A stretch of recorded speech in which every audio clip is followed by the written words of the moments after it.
Yeah, what's going on? It's Wrestling Uncensored. Is William Regal leaving AEW? Ricochet wins the Smackdown World Cup, and we're watching AEW Rampage right now. Let's get Johnny in here. Let's start the show.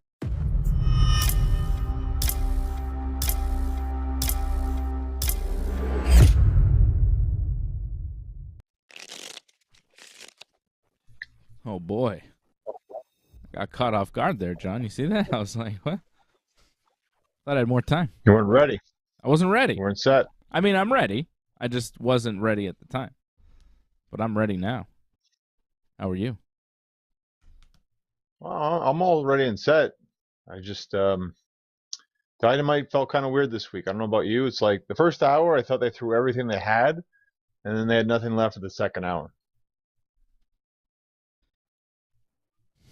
Dynamite feels like forever ago. We just watched SmackDown tonight. We're watching AEW Rampage. Darby Allin just beat a guy. I don't even know who he beat. Who was that guy? Cole Carter. The guy who dressed up as the fake Sting. Oh, right. Yeah, the first hour of Dynamite was pretty solid. You didn't like the second hour? I mean, if you compare the first to the second, again, they throw out their best stuff. The first match is the best match, like a lot of their shows. Mm-hmm. And I think the best segment was the whole Regal and MJF segment. And you could even say, like, Moxley and Hangman, that was also pretty good, too. It was just very interesting. Yeah. But then after that, it's like they had nothing left. They had a good main event, the Elite and the Death Triangle. I think it's fair to say, out of all their matches, that was the weakest match of all the three so far. Are you getting tired of seeing them wrestle? I feel like they got to change it up a little bit here. Maybe add some stipulations. Maybe make it like elimination style. Throw in something, no tags or something. Like, not that they tag anyways, but just change it up a little bit. Because this seems like, it's kind of gotten old fast. I don't think no tags would change the match at all. I think no tags. Not really. It's the same thing. Are there tags? But something, Do they tag? Well, they actually rolled in the ring to actually start the match. One person did. So, I mean, at least they had that, I guess. Yeah. It's entertaining, though. Like, it doesn't follow the rules of wrestling, but I like watching it. Usually. Again, this was the weakest one, I thought. I thought the first one was probably their best. Second was okay, because I think the crowd really added to it. Mm-hmm. This just felt like they didn't have much. They just did a lot of brawling on the outside, and they had a bit of a story for the finish. What was the story? Matt got his knees up when Pac went for the Black Arrow, rolled him up, 1, 2, 3. Well, no, Penta wanted to use the hammer. Yeah. And Phoenix is like, no, don't do that. And that really cost them the match. The hammer. They keep hammering away with this hammer gimmick. It's a big gimmick. It works. A weapon that works. Surprising. Yeah. Well, they didn't use it this week, and now there's turmoil with the triangle. The triangle of death. Triangle de la Muerte, as they call themselves as well. So the Elite win in the main event. They needed the win. They were down 2-0 in the best of 7 series. They couldn't go down 3-0. So it's now 2-1. And I thought it was a solid main event, but I do agree with you. I think that the first hour was better than the second hour. I don't know if that's by design or just the way things happened this week. But the first hour was pretty good. So I'll forgive it. It was still the most fun 2 hours I had watching wrestling this week. Seeing Raw and SmackDown. I mean, Dynamite, the first hour of Dynamite was better than anything else on TV. Well, I told you this off air. I thought the first hour of Raw, like commercial free, I thought that was one of the best hours of Raw in a long time. It just, unfortunately, the next 2 hours just felt like old fashioned Raw. And like I was struggling to stay awake just to get to the main event, so that's not a good sign. Mm-hmm. I'll take that Bryan Danielson Dax Harwood match over anything. Anything I saw this week. I mean, yeah, easily that was the match. Though I will say, Ricochet and Escobar, that's still pretty good too, but different kind of match styles. Escobar is very good. I was really impressed with him tonight. He is a top level wrestler. He's got it all. I wonder how far this guy's going to go in WWE because he's obviously very talented. Well, we'll talk about Escobar when we get to SmackDown, but Dynamite opening up with Jon Moxley doing a promo. Right now, Jon Moxley's very interesting because he's got the whole Regal thing, and he says the ring belongs to him, and Hangman Page shows up. And Hangman we have not seen in several weeks since he had that match with Moxley, and Moxley hit him with the clothesline, and he got knocked unconscious, and they had to stop the match. It was a title match at the time because Moxley was the champion, and we haven't heard much about Hangman since. A lot of us have been worried about Hangman. Hangman fans, people like myself who like Hangman, who think he's a great wrestler, and probably the future and the cornerstone of AEW. I was really concerned, but he shows up this week, and Moxley asks him if he's sure that he wants to be there after what happened last time, and he's like, oh, maybe you don't remember what happened last time, and then Hangman attacks Moxley, and they're separated by refs and security, and they go back and forth, and they fight. Moxley came after Hangman on the ramp, and he fell off the ramp. You see Moxley fall off the ramp? I saw that. How could you miss it? How could you miss it? They had a big pull-apart brawl to start the show. And I guess Moxley's going to stick around and start this feud with Hangman? I mean, what else are they going to do at this point? Is Moxley, he's not going to wrestle MJF, more than likely, so what else is there for him? I mean, that thing with Hangman, I mean, there was never a clear-cut winner. I mean, yeah, Hangman couldn't continue, but there was no pinfall, so I could definitely see them continuing, keep going with that feud again, because, we never got it, ended, so. Yeah. And what else is Hangman going to do at this point, too? Because Hangman doesn't really have much to do, so revenge is always, something fun to do. You got to figure Hangman and MJF at some point would make sense for the title. At some point, but I don't feel like now, because I feel like MJF kind of has quite a few people gunning for him right now, so Hangman, it might be a while. MJF called a bunch of people out in his promo this week. I wasn't a big fan of the Hangman Moxley brawl continuing later in the show, but I guess it did serve a purpose. Because Moxley wasn't there to attack MJF or be involved in the MJF Regal thing later on. Yeah, I guess that was it. Yeah, makes sense.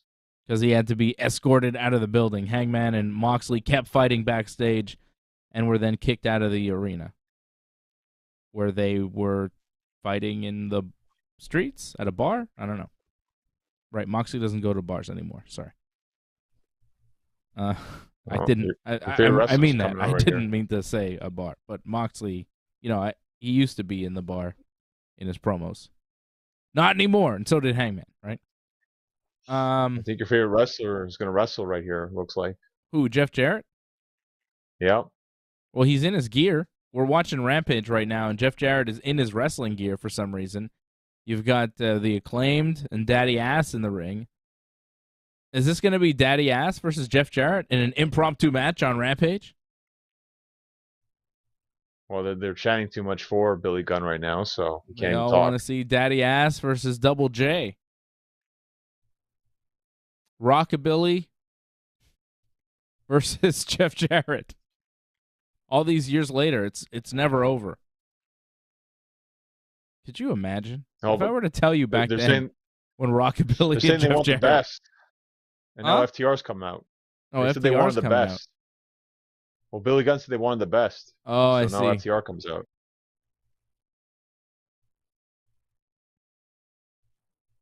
So I guess we're going to do FTR and the Acclaimed at some point. Here comes FTR. I mean, that's the match to make.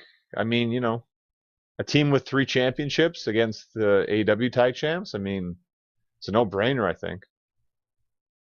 A lot The of fact people that we haven't had it, it's weird. A lot of people see FTR as the uncrowned tag team champions, right? Of course. It's hard not to But consider them the best tag team in AEW at this point. If not all of wrestling, although there's some good tag teams in WWE. Like the Usos. I don't know if you know this, John, but they the ones. Everybody else is the twos. You know, the Usos are good, but unfortunately we've seen those Uso and Street Profit matches, and that kind of exposed the Usos a lot, unfortunately. Like, they didn't look that good. They didn't look too Usi in that match. Well, it's Street Profits. You see Street Profits and Alpha Academy, even that match was kind of... Unfortunately, I did see that match. Yeah. But, I mean, it was a typical match. I mean, it wasn't anything out of the ordinary. It was just what they do, pretty much. It was a big return. It was to showcase their big return. So that was nice for them that they came back and they still can do what they do. Yeah, they do what they do. William Regal cut a promo this week, and he's got something in the ring on a podium under a sheet, right? MJF comes out, and he says he's explaining now why Regal joined him, and he says that the firm, when they attacked him, Regal sent him an email and offered his help, and he says he kind of respects the firm for attacking the weakness that they saw in him. MJF says that the title belt, he doesn't like it. It's tacky, and it reminds him of all the other guys that held it before him. And it's garbage, and he tosses it out of the ring. So he doesn't like the belt, the look of the belt. And then he reveals a new belt that's the same belt, except it has like a Burberry strap because he's got that Burberry scarf that he wears, that print. Right? So it's got that Burberry print on the strap, which is actually more tacky. It really is. It makes it look worse. Yeah, but it fits him. It kind of does, but I don't know. It's like, I thought they were going to do something with the actual belt design, but it's the same belt. Yeah, I feel the belt design's great. I don't know why they'd have to change it. Just make a little custom thing for MJF. I find that's fine. I mean, it doesn't look like the greatest thing in the world, but it's for him, so I got no problem with that. I mean, the Rock's thing wasn't great when he did that.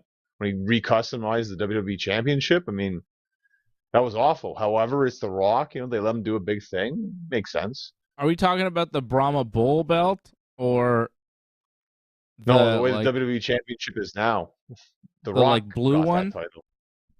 Oh. Not the blue one, the black one. The current one. Yeah. But you remember they had that like bluish, like they had like a Earth logo on it at one point? They did. They tinkered around with it a little bit, you know. Yeah. Anyways, this belt is, you know, it's a new belt. And then MJF goes, this belt is only for me, not fake tough guys like Eddie Kingston or Ricky Starks, which I find interesting that he goes right after Eddie Kingston for no apparent reason. You know, why is MJF talking about Eddie Kingston? Eddie Kingston's not in the title picture. Eddie Kingston's not doing much of anything these days in AEW. But right off the bat, he's saying things about Eddie Kingston, calling him a fake tough guy. And then he also mentions Ricky Starks, which makes sense because Ricky Starks won a thing for a title shot, right? He beat Ethan Page, and they're going to wrestle at the Winter is Coming in a couple of weeks on Dynamite. 2 weeks. Yeah. So I thought it was odd that he mentioned Eddie Kingston. But it just kind of shows. Stood out, that's for sure. Huh? It stood out because it's like, yeah, like you said, Eddie Kingston's not really doing much of anything right now on really any show. I mean, I think he's barely even on Dark at this point. But he just blurts him out like first guy right away. So it's like, well, that's interesting. I guess that's going to be his first big feud or potential big feud down the road, it looks like. Cause, I don't think so. What, you just took a shot at him because you can? Yeah. Like, is that what he did? You think so? He's like, I don't I'm know the about that. champion. Guys like Eddie Kingston will never be champion. Because that's not what it's about. No, Punk did that too. Punk would be talking about other guys, and then he would take a shot at Eddie Kingston for no reason in his promo. He wasn't feuding with Eddie Kingston. Well, they did wrestle no, but they wrestled, but after they wrestled, he would still take shots at him. Yeah, but that's okay. I continue something on. That's fine. I mean, he's gonna wrestle Kingston at some point. He almost has to. Like, to mention him right away like that, like, there's got to be something there. I can't believe he just did it for himself. I think he did. And then he talked about Bryan Danielson too.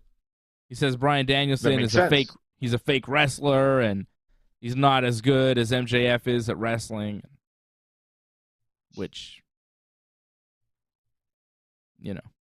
Well, to be fair, he got the championship quicker than Danielson did. So, I mean, in terms of the story, it makes sense. Like, and also, I mean, I'm the biggest Bryan Danielson fan in the world, but I don't think he's got much of an amateur background. Like, I don't know if he wrestled in high school or anything. MJF, I'm pretty sure, did. So there might be some of that MJF is talking about. Well, I think it's more just his accomplishments, but recent accomplishments anyways. Bryan Danielson you're talking about? Well, I mean, just being AEW, the fact that, again, MJF got the championship before Danielson got it. Yeah, but as far as pro wrestling, I mean, Bryan Danielson is... there's a reason why MJF talked about his wrestling, because everybody knows his wrestling is so good. And I think that's going to be a match happening sooner rather than later. MJF and Bryan Danielson. MJF says... Yeah. What?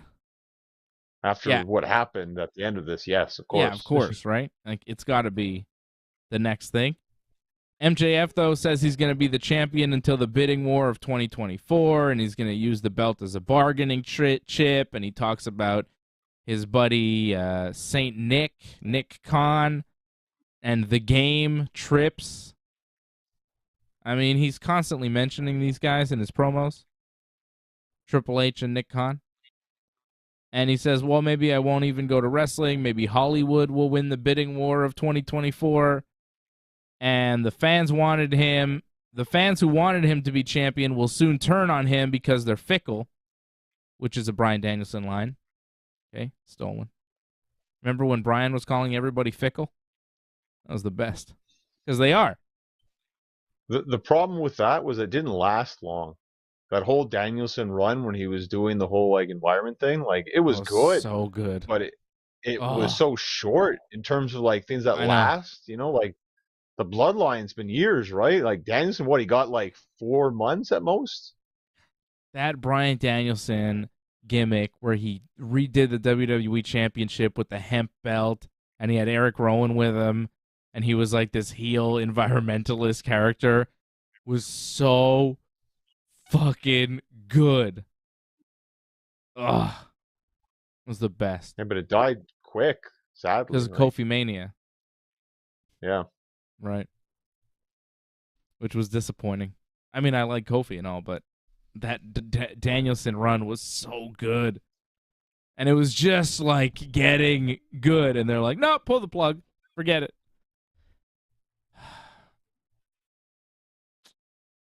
Disappointing. So many, and that's Bryan Danielson's career, Every time he gets to that top level where it's whoa, he's going to take over and do everything, they're like, yeah, let's go somewhere else. They always did that. Or he got hurt, It's too bad. Yeah, what could have been, I mean, he's had an incredible career, nevertheless. MJF talks about how rarely he's going to wrestle. He says he's going to defend the belt only on pay-per-view. You're going to have to pay for it. And I think Jeff Jarrett just won. Yep. Oh, they actually did this match. Not against the Acclaim, though. No, it was Jay Lethal and Jeff Jarrett against Private Party. How did they get involved? Yep. Was that just a scheduled match the whole time? That was a scheduled match, but I guess Jarrett and Lethal wanted the tag champs, which didn't happen. So yeah, the scheduled match actually happened. It took the other guys. Jeff Jarrett with his first victory in AEW. Is that his first win in AEW? Good for Jeff Jarrett, I suppose.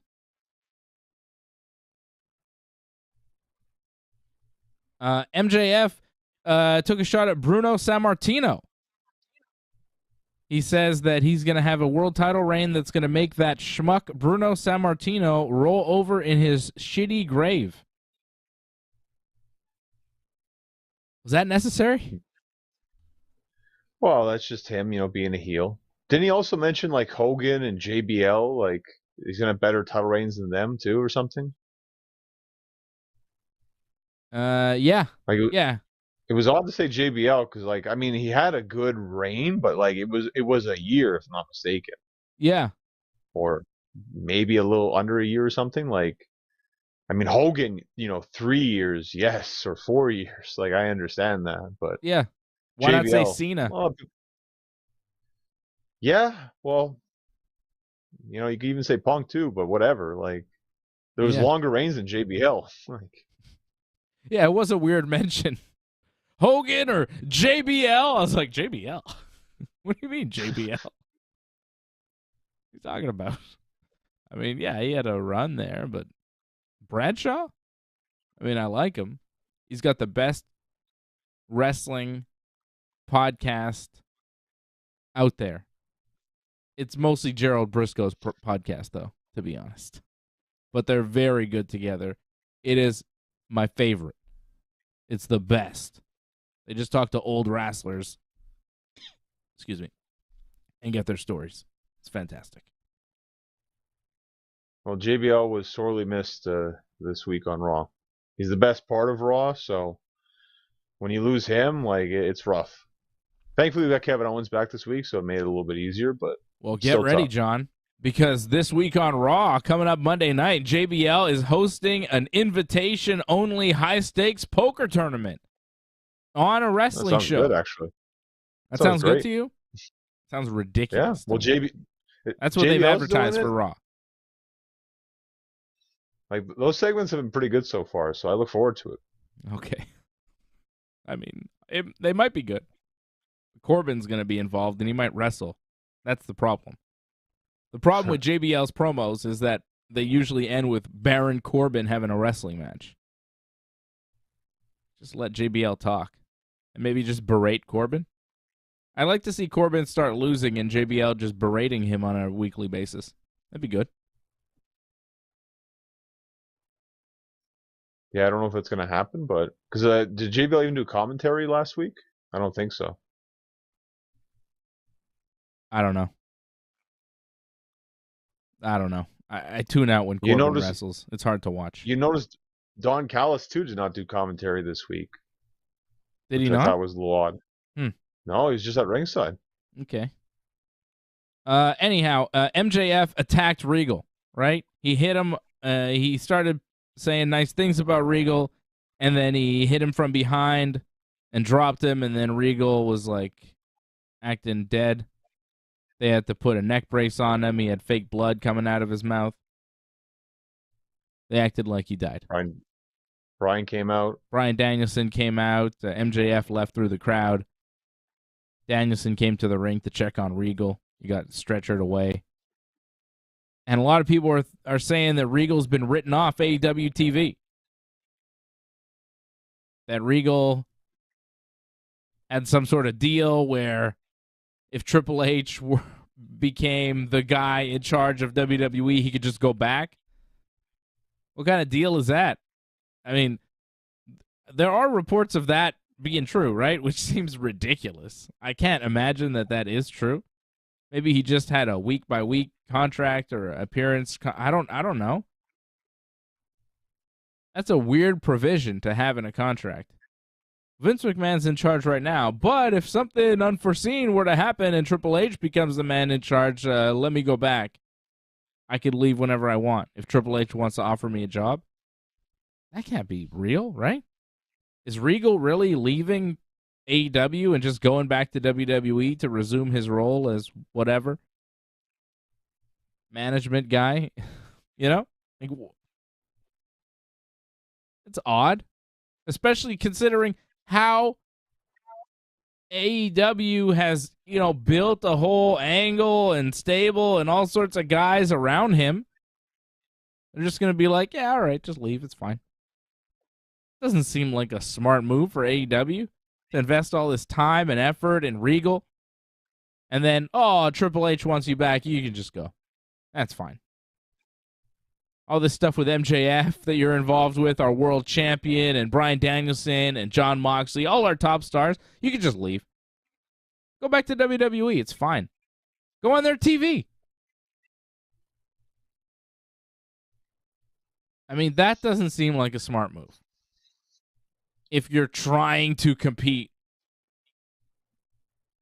it doesn't seem like a smart move by Tony Khan. Yeah, Regal, just leave. Ryan Katz says, I hear his contract expires in December and had an out clause. I mean, that's what people are reporting. And it seems odd. I don't know why they would do that. Because he's like so involved in so much that they're doing. You just got attacked by the world champion, and then we'll just never see him again because he's going to WWE? Okay. He's going to go be Matt Riddle's manager. He's going to manage a team of shooters in WWE. The Blackpool Fight Team. No, I think if he goes back to WWE, it wouldn't be actually an on-TV role. It'd be more like backstage kind of role. Maybe he might do his commissioner kind of thing like he was doing in NXT, but that'd be about it. He'd be more of like a consultant, I think. But he might be actually, I would think, on the main roster instead of NXT since Triple H is there now. So, but wait and see. I mean, I just find every last 2 weeks, like we've seen, like Regal kind of got written off television. So, like, are they always going to write him off TV? Is that always how it's going to work out? Like, is MJF going to find him in the hospital and like pull his life support out or something? Is that going to be the end to all this? Like, I feel like that might actually happen, to be honest. Like, I wouldn't be surprised. I just hope, like, regardless of what happens, that we at least get some answers, because we still don't know why Regal turned on Moxley. Like, it still doesn't make sense. Like, at least make it make sense. Like, fine, MJF turned on him. That's fine. But answer the other questions. Like, the story is incomplete. Like, I get it if he's got to leave or whatever, but at least, finish your story, Yeah. Don't leave holes in this, because then it's like, it's hard to get into it. It's hard to really care about it if you never answer the questions. MJF's explanation wasn't very good either. He's like, yeah, Regal saw me get attacked by the Firm, and I guess he felt bad for me, so he's like, yeah, let me help you. You need brass knuckles, not the diamond ring. Like, what? MJF isn't suspicious of Regal turning on his own guy? Why would he do that? You raise a good point there, John. It doesn't make a lot of sense that Regal just decides to turn on Moxley after all these years and all this,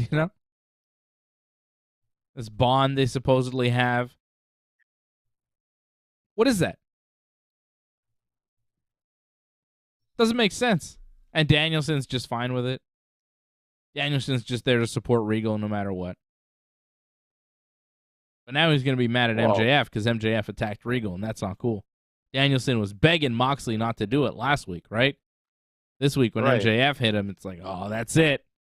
Brian's going to get you now. Yeah, I don't mind Danielson's motivation. Like, to me, he made it make sense for that. But, we need Regal's motivation for why he turned on Moxley. I mean, to go that far to cost him the championship like that, we need to know why. Like, not just like, oh, we'll never know kind of thing. Like, it's not good enough. No.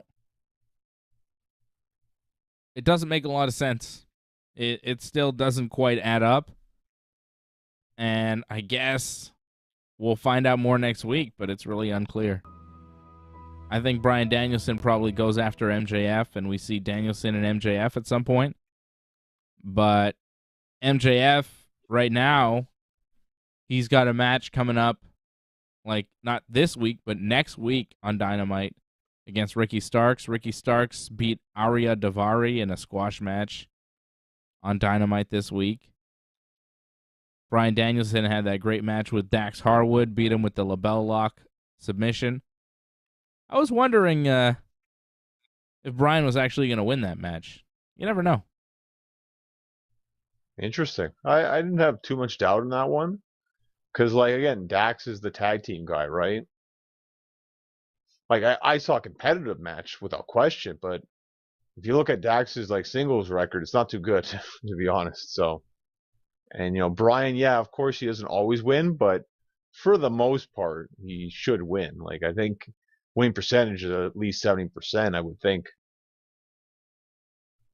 I don't know about that. I don't know about what his winning percentage is, but he seems to lose a lot. When I think he's going to win, he loses, so I'm always... Yeah, but those are big matches, though. Like, he'll lose to Moxley all the time. Like, he can't beat Moxley.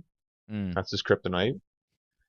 And, like, maybe he'll have that odd, like, lose to Daniel Garcia, slip on a banana peel, lose to Wheeler Yuta or something.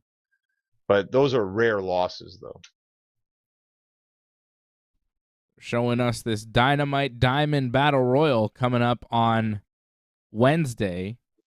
Matt Hardy, Brian Cage, and others will be in this Battle Royal to get the Diamond Ring, and MJF isn't going to be in it. So for the first time ever, MJF will not have the Diamond Ring?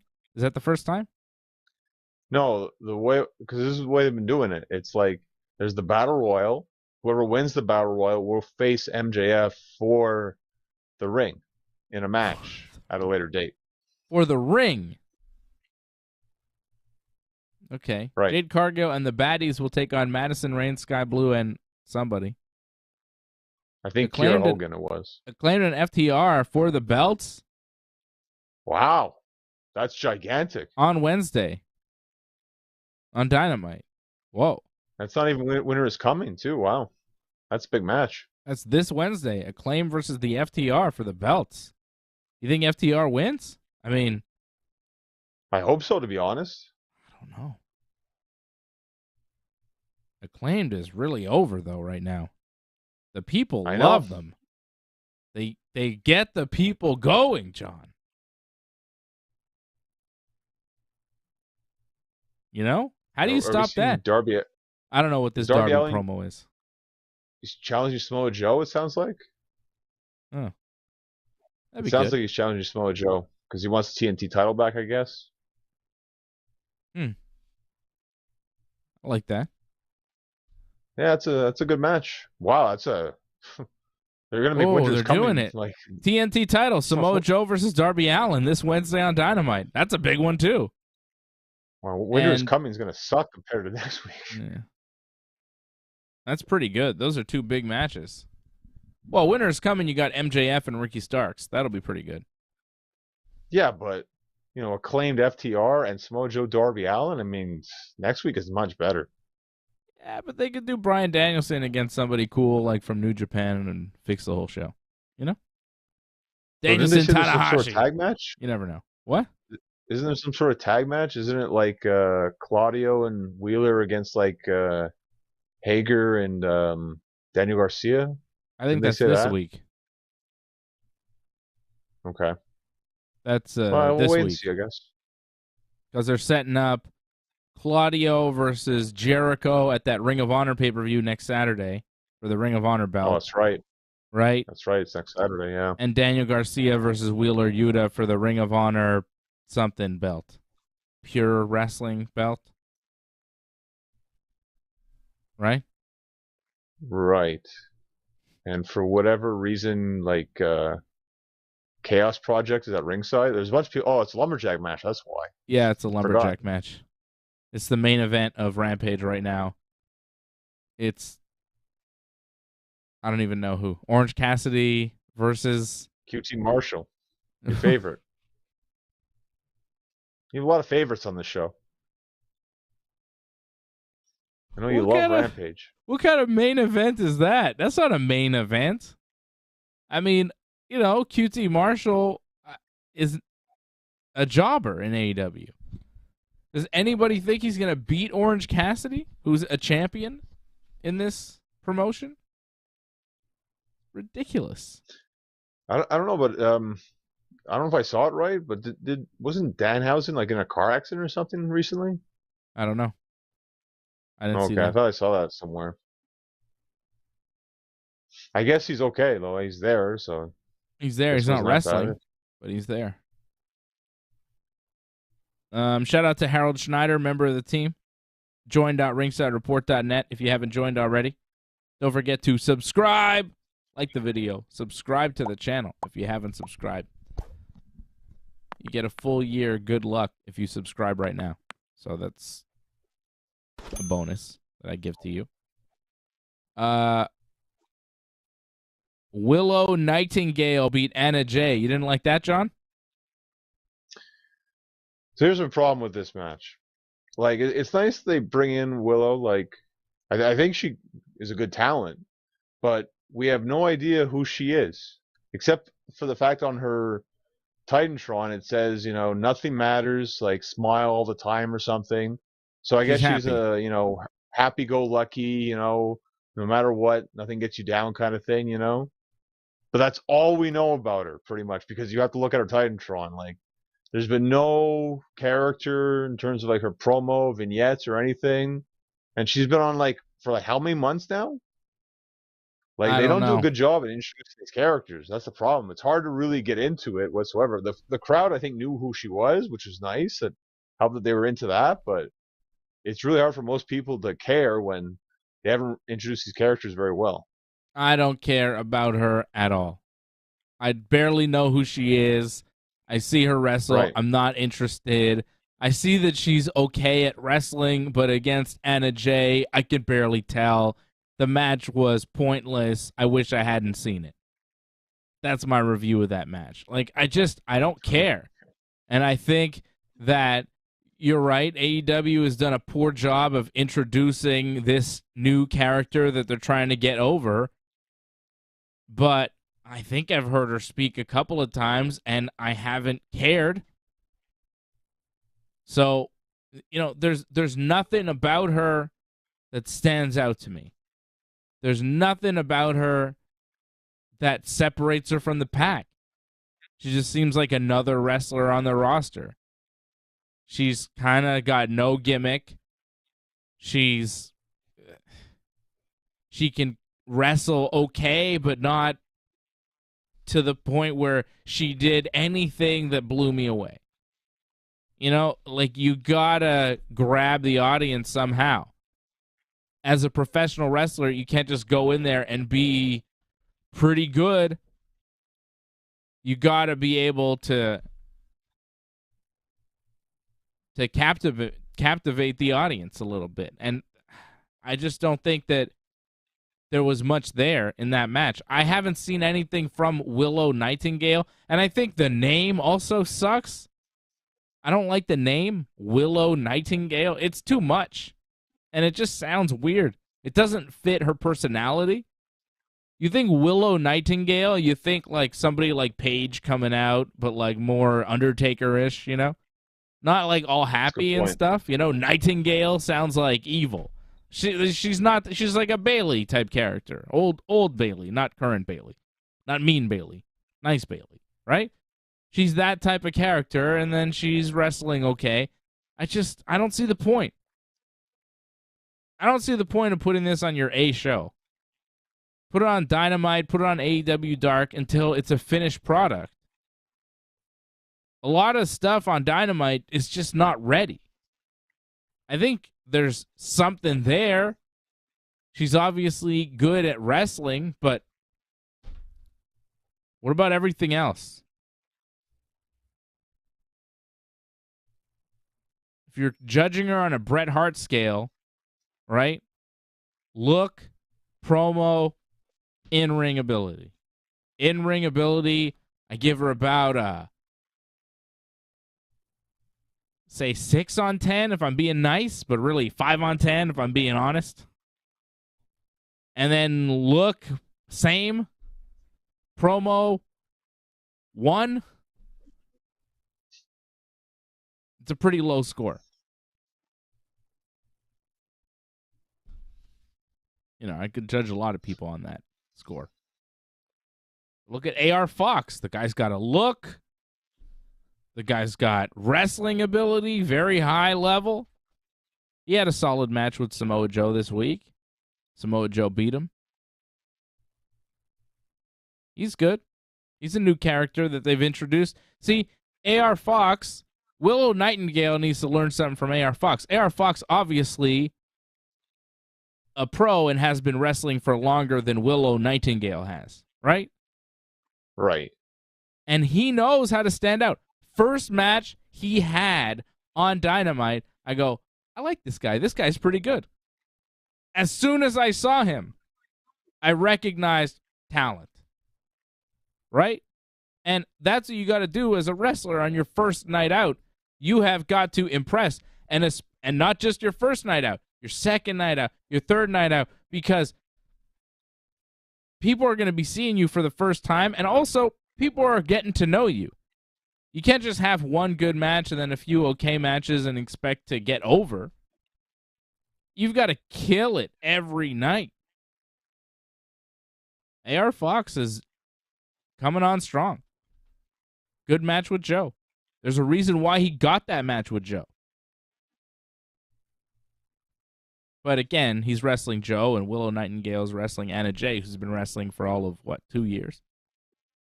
Maybe 3 or 4 at this point, but not much. Different levels of experience that you see there, right?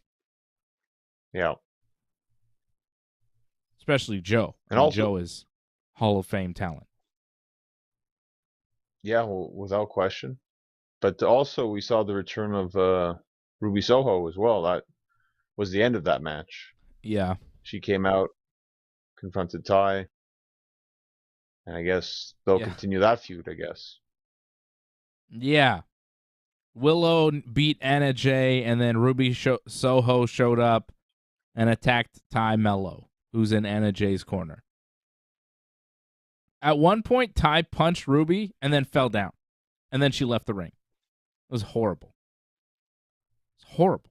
I think she was in high heels, I'm guessing.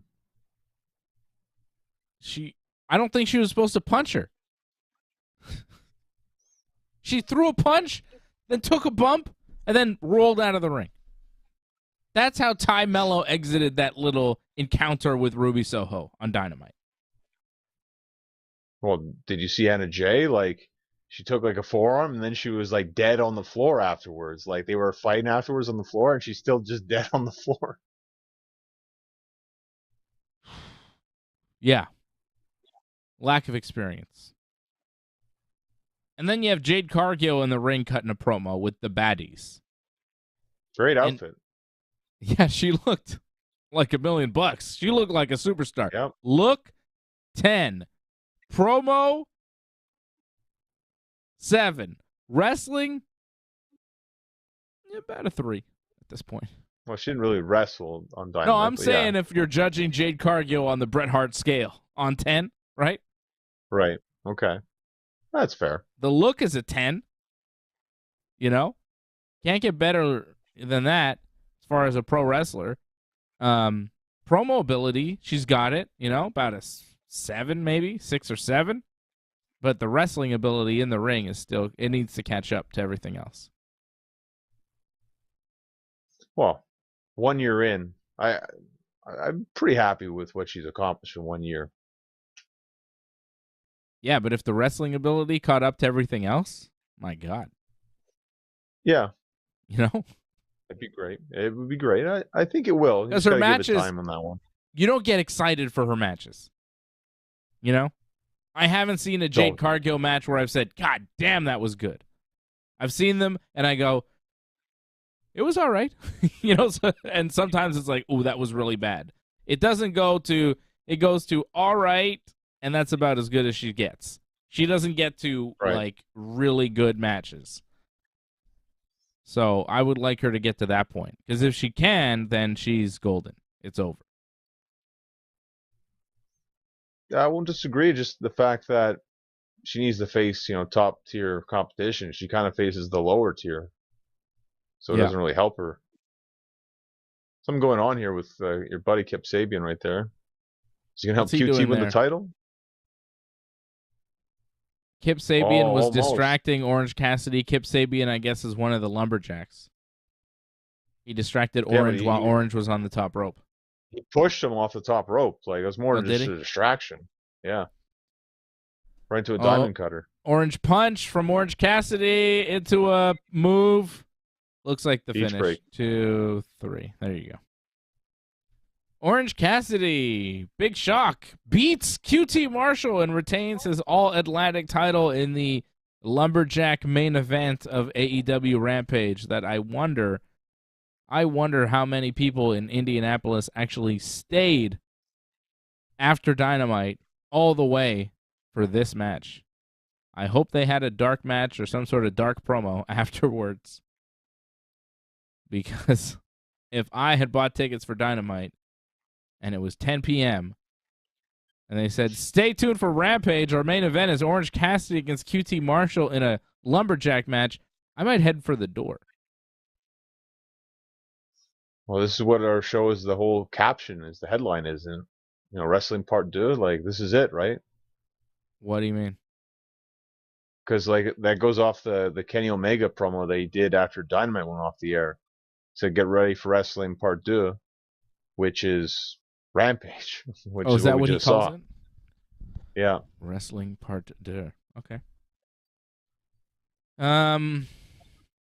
Oh wait, it's not over, by the way. The show's not over. We thought the show was over. It's not over. With a black, but it's not over. Well, their time is up. Here's the House of Black showing up and attacking somebody. I'm not even sure who. Private Just Party? everybody. Why are they attacking Private Party? Just who's ever in the ring, they attacked. Why was Private Party in the ring? Well. Yeah, I don't know why they were in the ring. Why was Private Party in the ring? I don't understand. Well, I think because the Lumberjacks were all there, and I guess they saw the House of Black, and I guess people just ran the ring and started getting their butts kicked. Who's this guy that Buddy Murphy had? Oh, that was a botch. What the hell was that? No, I think he pushed him down. He said not to attack. He said don't attack that guy? Why? Yeah. Who is he? I have no idea. What the hell was that? I don't know. Now they're going to do there you go. Oh, they did it to another guy. Maybe they weren't supposed to do it on that guy. They were supposed to do it on another guy? That finish? No, I think there's a reason. We just don't know why. We don't even know who the guy was. I think they were not supposed to do it on that guy. They were supposed to do it on the guy with the mask. Who's that guy with a mask? Oh, is it Serpentico? Is it? I have no idea. I can't tell. Because now they're attacking the guy that they didn't do the move to, John. They're attacking him now on the outside of the ring. So, you sure? Yeah. You sure? Because I thought the other guy no, he punched him. I think. I'm pretty sure one of them punched him. That was crazy. I don't know what the heck was going on there. And that's a taped show. They could have edited that out. They didn't, though. I think that was just a botch. Well, it's chaos. I mean, it can still work for that sense, where it's just like, well, things are happening. Cool. That Jade Cargill promo was a little weird. Wasn't great. I like that she says she's the biggest star in AEW and she wrestles for bad bitches. That was awesome. My favorite part is like both of you are trying to eat on me, or no. And then she meant to say eat off of me. Yeah, but I prefer the eat on. That's pretty good. She said eat on me. Yeah, it's a weird thing to do. And then she starts talking about Lil Bow Wow, and then Lil Bow Wow shows up on the big screen, and he's like, "I'm gonna see you real soon, Jade." And then Jade seems mad, and she leaves, and that was the end of the promo. That was awkward ending. What is this leading to? A match between Lil Bow Wow and Jade Cargill? What the hell is this? Well, I can throw things out here. Isn't he friends with like Snoop Dogg? I mean, they probably have met and they know each other. I don't know how much they hang out. I don't know Snoop Dogg. I don't know. I don't know him personally. Yeah, but who's related to Snoop Dogg? You know, Sasha Banks? I mean, you've always wanted the match. You're You know, making maybe some they're opening the big door. connections here. That's a big leap. You're going from Lil Bow Wow to Snoop Dogg to Sasha Banks. I mean, that's a stretch, I'd say. It is, but I mean, he's got to bring in someone, right? I mean, if they're going to do like a mixed tag or whatever, or Jay's going to wrestle like one of his representatives, I mean, it's got to be somebody interesting, right? I think it's going to be Jade versus Bow Wow. And Jade just whoops his ass. I wouldn't mind that, but I don't think it's going to be that good, though, to be honest. So I don't know if I want to see that, to be honest. I think it'll just be a real beating. It'll be a shoot. I don't think it'd be that good, though. That's a problem. I think it will. For the entertainment value of seeing Jade Cargill for real beat the shit out of Lil Bow Wow on pay-per-view, come on, man. You would pay to see that. That's money right there. You don't want to see Lil Bow Wow really take a beating from Jade Cargill? I'm talking about this guy getting his nose rearranged. Just beat to shit. Slapping him, kicking him in the face, everything. Yeah, again, I don't know how good it would be. I mean, if she get off that good like pump kick that she does, that'd be all right. But again, like, can Bow Wow sell? You know, like, can he make things look good? I highly doubt this. So I don't know. We're not selling. It's real, John. yeah, I'm not into this. I don't know how good this could be, to be honest. Yeah, you're probably right. Who wins? I think my idea is better. Yeah. Well, Sasha Banks would be cool, but I don't know if they can swing that. Who wins the Dynamite Diamond Battle Royal next week? Well, it'd be fun if it's just Ricky Starks, so then like they can make the match at Winter's Coming for the title and for the ring. They should do that.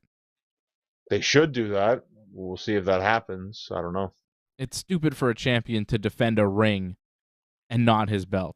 Like, you beat him for the ring, but you didn't beat him for the belt. So you got the ring, but you're not the champion. It's stupid. It should be for both. Yeah, Ricky Stark should win. That's a good idea. Didn't he say he was going to win or something? Got a promo saying he was going to do that? He said it, but I could also see they could screw him over, though, for it, too, as well. It's not impossible.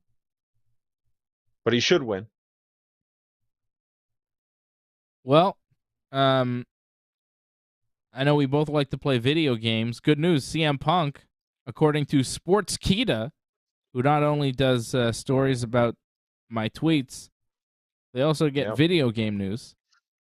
And they say got this accurate, though. This one is accurate? Are you sure? CM Punk has not been removed from the AEW video game Fight Forever. So Punk will be in the video game for AEW. This is what AEW told them, right? Apparently. I don't know. Maybe I tweeted it.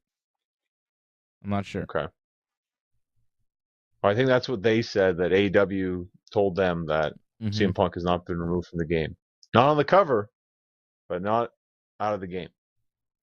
Well, that's good. Send me the game. When is this game coming out? Let's go. I've got my copy pre-ordered. I've had it pre-ordered for months. No idea when it's coming out. What do you think comes out first, John? What do you think comes out first? AEW Fight Forever or Legend of Zelda Tears of the Kingdom? Well, Zelda has its own like delays, so I'll say AEW because Zelda takes forever, but Zelda for good cause though, so it's fine. AEW, I think it's gonna come out. I would say if it doesn't come out in January, it's gonna come out probably in February, March. It'll be first I have a quarter. theory that the new Zelda game won't take that long to come out because they've already they have Breath of the Wild. They just got to add on to it. They have the parts. It's going to look roughly the same, and they just have to do more, make a new Breath of the Wild. No, it's different though. It's more. It's more than just what it was. Like the land is changing. It's more in like the sky, different realms apparently. So totally different. So Well, I know you're they got to take excited. their time with that. I'm It's gonna very be good. excited. But I thought you actually were going to talk about the Super Mario Brothers trailer. Actually, I was surprised. Like I didn't realize we're going down this road. But okay. Mm. It did look cool. That Mario Brothers movie trailer, that looked awesome. I'm gonna go see that. I liked it. Peach was kind of odd, but it's fine. It's got to be something different, I guess. I like the Mario Kart. I like the Smash Brothers. I liked all that stuff in the movie. The trailer. It looked very cool. I like the Donkey Kong thing. That was nice. Yeah. And I don't know if you saw the picture with all different realms. Like they had Bowser's Land, the Mushroom Kingdom, and Donkey Kong Land. Like I didn't that see was that. cool. Yeah, well, you gotta slow down because Oh. everything happens fast, right? So yeah, I'm sure people have analyzed that thing to death, right? If you see here, there's this. Yeah. I like the toads. The toads seem funny. I like it. Look cool. I'm definitely going to go see that. My son was very excited when he watched the trailer. We're going to go see that. Well, for sure. To be fair, he gets to grow up with the good Mario Brothers movie. We got to grow up with the bad one, sadly. Yeah. But we also have been able to see Mario evolve from that 8-bit character in 85 to now what he is, which is kind of amazing. We've seen all the different stages of Mario. I mean, remember what Mario used to look like compared to what he looks like now? Yeah, he was kind of grayish, wasn't he? Like gray-brown or whatever? Like, yeah. Yeah. He didn't look great. But now, now he's fantastic. Like, you just compare Mario 1, on the Nintendo Entertainment System to Mario Odyssey and what Mario looks like on the Switch. Like, it's totally different. Different guy, same basic principle, same fantastic game. You gotta love Super Mario. I'm a big Super Mario fan. I love that guy. Okay. Back to the wrestling, John. Let's get to some WWE stuff. We watched Smackdown tonight. Main event was very good. Ricochet beats Santos Escobar with a 630 off the top rope. 630, John. What a maneuver. It was a thing of beauty. And pins him, wins the Smackdown World Cup on Fox. Did you hear the ring announcer say that? When Ricochet won? Did it? I guess, yeah, they said, but I heard them kept saying they were on FS1 the whole night. Yes, they were on FS1. But this whole World Cup thing is to promote the Soccer World Cup that is on Fox, and that's why they did this. So when Ricochet won, the ring announcer said, "You're winner of the Smackdown World Cup on Fox." Even though tonight's episode was broadcast on Fox Sports 1 because Fox had college football. So that was cool. Match was very good, though. Very good match. Match of the night, for sure. Santos Escobar was great. Shout out to Antoinette for sticking with us there. That's that sound. Ricochet celebrating with a cup and some pyro on the stage. He had a trophy there. And then Gunther came out because Gunther is going to wrestle Ricochet. Gunther, the Intercontinental Champion, will defend against Ricochet now on the December 16th episode of SmackDown in Chicago. So not next week, but the week after. Ricochet will get the Intercontinental title shot as a prize for winning the SmackDown World Cup on Fox. Very good match. I'm liking Santos Escobar more and more. I didn't watch too much of him when he was in NXT doing his thing. I saw a little bit here and there, and I liked what I saw, but I didn't get to see him on a weekly basis. But now that we're seeing more of Santos Escobar on SmackDown, a show that I do watch, I like him. He's very good. He's growing on me. He's becoming one of my favorite guys to watch on SmackDown. He can cut a promo. He's got a good look. He's got everything going for him. And in the ring, like, he doesn't just have, like, some flips and some nice dives, He's a solid pro wrestler. He's very well-rounded. I was impressed with this match here with Ricochet. He looked great. Ricochet did, too. Great match. Yeah, no, great match, great back and forth. I mean, both guys can do such amazing aerial maneuvers. Like, it was a great contest. The fact that, you had the whole outside interference, but then they got ejected, it added to the drama of the match. And it made it a big kind of fight feel. And I thought the crowd was dead for most of the night, but they were alive for the main event. So it showed you how good this match was. And I think it also shows you, a lot of the NXT guys that they brought up, I don't think they've really connected with the audience, but Escobar actually kind of has, I find. Yeah, I think among the new people that have been brought onto the main roster, he might be my favorite. And there's been a lot. There's been a lot, right? I'm trying to think of all the other ones that are good. That's the problem. Like, there's not a lot of good ones, to be honest. I mean, look at all the new people that have been brought over on Raw and SmackDown since Triple H took over. Gargano, his wife Candice LeRae, Dexter Lumis.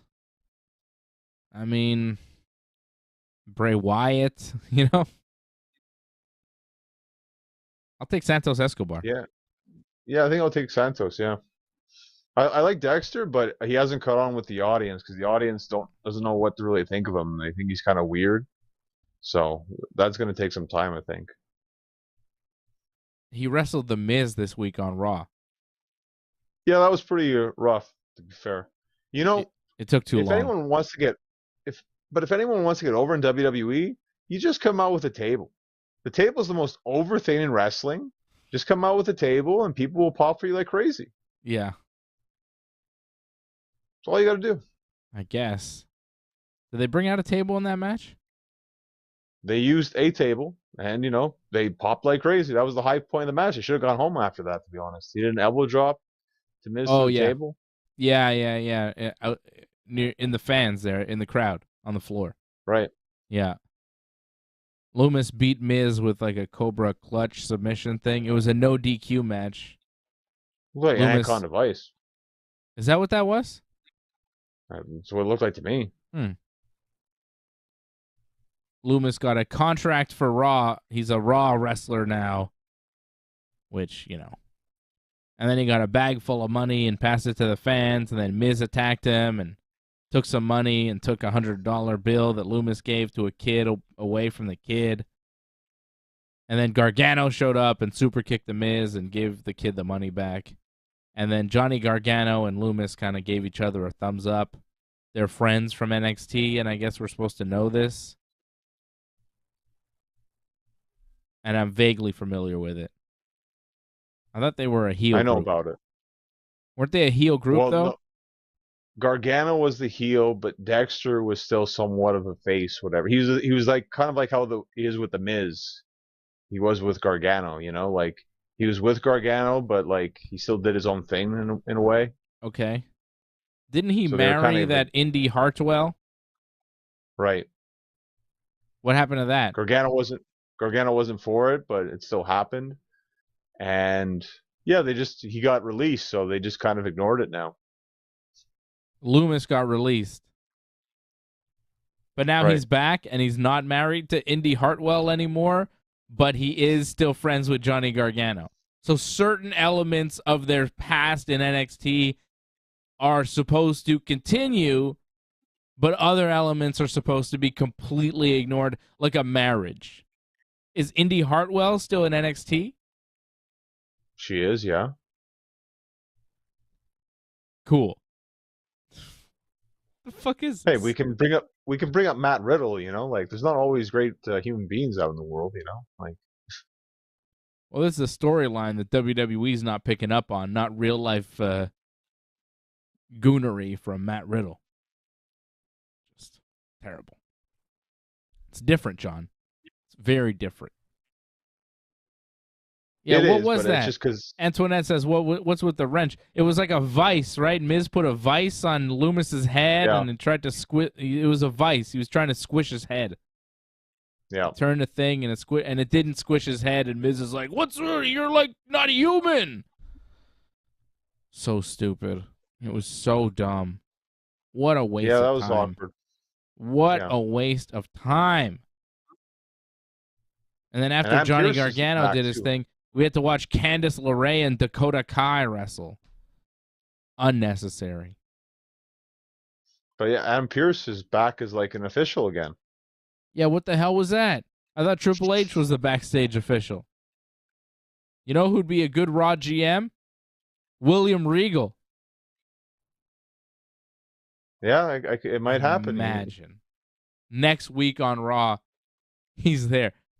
You imagine that. If I'm WWE, I put him on Raw as soon as possible. He's all right. Nothing happened to him. Oh, do you see him get laid out by the world champion? Ah, it was bullshit. Their show's stupid. Look at him. He's fine. Good, get him on Raw. Have him start slapping people, looking all strong. Like, what? That would be great. That's what AEW in deserves. January. There you go. See it happen in January. Yeah, happens soon as possible. Wait and see.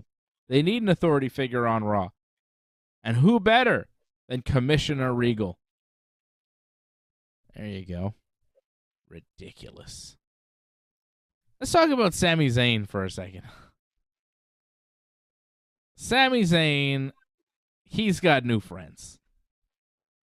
He is with the Bloodline, and the Bloodline is with him. Sami Zayn won the match for the team at War Games. The Tribal Chief is happy with Sami. Jimmy Uso, happy with Sami. Jey Uso now, even happy with Sami. And Solo Sikoa seems fine. Indifferent. Yeah. And they're celebrating their win. They're doing it on Raw. They're doing it on SmackDown. They're having a good time. They're all happy. Right?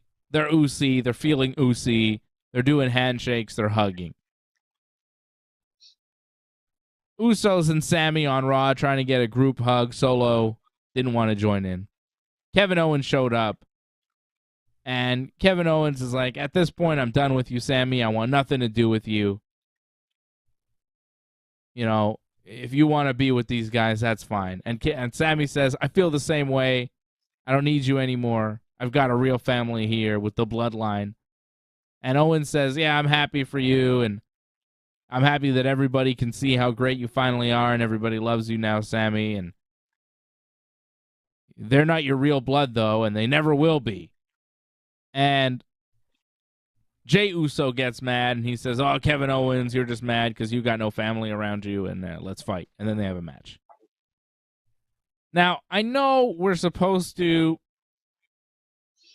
side with Kevin Owens, right? I think this was designed for us to side with Kevin Owens. Like, the Bloodline, they're just using Sami. They don't really like him. They don't really respect him. And he's not really part of the team, and they will turn on him, and Kevin is right, and they're real friends, and Sami should just leave the Bloodline and join Kevin in his fight against this evil group, the Bloodline, right? That is what this started as. But at this point in the game, I think people just want Sami with the Bloodline. I think at this point, they want Sami with the Usos. They want them to talk about being Usi. They want Sami and the Usos to help Roman win because they want Roman to win. The people are with the Bloodline. Roman is not only the top star in the company, the top attraction in the company, he's the top babyface in the company. And it's time for us to finally acknowledge that. He is the top babyface in the WWE. No one is more beloved right now in WWE than Roman Reigns, except for possibly Sami Zayn. And because of Roman Reigns' association with Sami Zayn, he has become an even bigger babyface because he's being nice to Sami Zayn. He's welcoming Sami Zayn. He is not turning on Sami Zayn. He's giving him a t-shirt that says honorary Uso. Every time you think Roman Reigns is about to drop the hammer on Sami Zayn for some sort of infraction, Roman decides to see it Sami's way, embraces Sami, and welcomes him as one of his own. Time and time again, Roman Reigns has done this. He did it in that promo. Super chat. Shout out to Antoinette. He did it in that promo where he gave him the shirt that said honorary Us, and he did it again at Survivor Series when he took his word over his own cousin Jey Uso's when Sami explained to him why he was talking to Kevin Owens on SmackDown and why he told Jey Uso that he was not talking to Kevin Owens on SmackDown. And Roman seemed to take his side, and Sami Zayn proved himself to the Bloodline, to his new family, by helping them win that match, by helping Roman Reigns, by stopping Kevin from beating Roman Reigns, stopping the pin, and then taking Kevin out with a low blow and the haluva kick, and then setting him up for Jey Uso to get the 1-2-3 for the Bloodline to win, to bury all beef with Jey Uso, and to help his team win. And I think people like that. When Jey Uso and Sami Zayn hugged, the people popped. The people went crazy. They loved it. They liked this team together. And Kevin Owens coming in and ruining the party, it's like, at this point, I think it's going to make people turn on Kevin Owens if he keeps going down this path.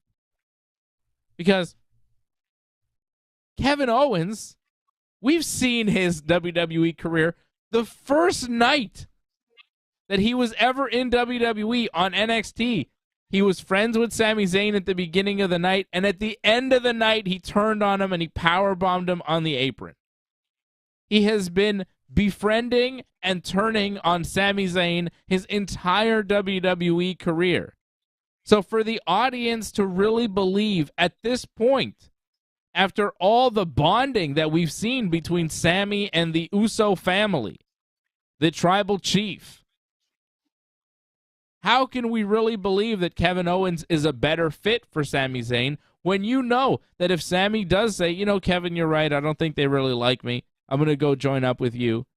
As soon as they do join together, Kevin's going to turn on Sami because that's what Kevin does. He turns on Sami. It's what he does. So I think at this point, the best course of action is no course of action. Just keep it going. Sami with the Bloodline because people like it. It's fun. It's a babyface group. And that's fine. Roman Reigns, he gets some boos, I guess, from the audience trying to play along. But for the most part, everybody loves it when he comes out. People go crazy for the tribal chief.